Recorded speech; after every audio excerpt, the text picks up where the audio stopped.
আসসালামু আলাইকুম। আজকে আবারও চলে আসলাম ছুরি মাছ ধরতে। আজকে সারা রাতে একবার ছুরি মাছ পাইছি।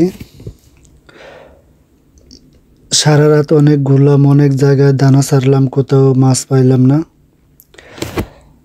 আজকে 200 স্পিড বোটের বেশি হবে ছুরি মাছ ধরতে আইছিল। সবারই একই অবস্থা। কেউ কেউ 80 কেজি, কেউ 100 কেজি এভাবে পাইছে ছুরি মাছ। আমরা একবার ছুরি মাছ পাইছি যা 60 কেজির মতো হবে। আজকে সারা রাত অনেক কষ্টে কাটালাম, মাছ পাইলাম না। এখন সকাল, মাছ ধরার বড়শি গুছাইয়া চলে যাইতেছি সাগরের কিনারা।